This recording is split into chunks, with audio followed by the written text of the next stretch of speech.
yang tidak dianggap najis. Oleh karenanya, kita akan bahas tentang pembagian najis.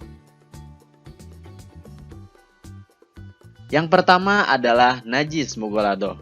Najis mughaladhah ini adalah najis berat. Contohnya adalah najis anjing dan najis babi. Ini termasuk juga air liurnya maupun kotorannya. Nah, kemudian najis yang kedua adalah najis mukhaffafah atau najis ringan. Contohnya adalah air kencingnya seorang bayi laki-laki yang belum berusia 2 tahun, serta belum makan selain air susu yang berasal dari ibunya atau ASI. Nah, air kencingnya itu adalah termasuk najis mukhaffafah. Kemudian yang ketiga adalah najis mutawassithah atau najis sedang.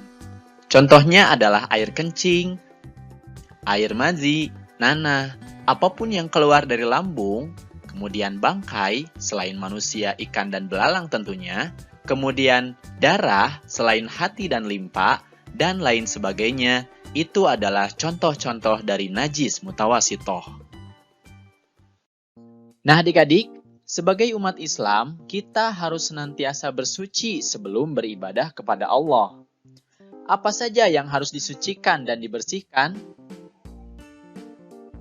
Yang pertama adalah badan kita.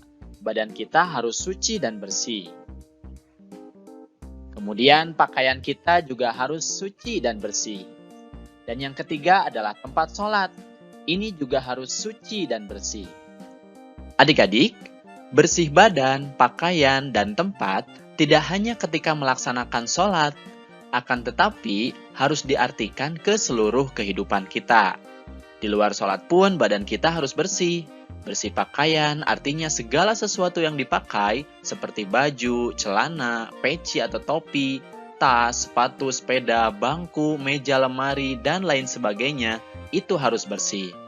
Kemudian bersih tempat seperti ruang tamu, ruang dapur, tempat tidur, tempat makan, tempat belajar, ruang kelas, tempat bermain, gudang, dapur, dan lain sebagainya itu juga harus bersih.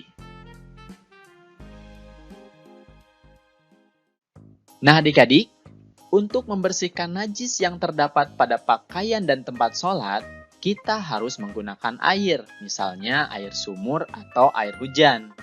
Caranya, air yang datang dikucurkan ke benda najis tersebut, bukan najis yang dicelupkan ke dalam air. Setelah itu,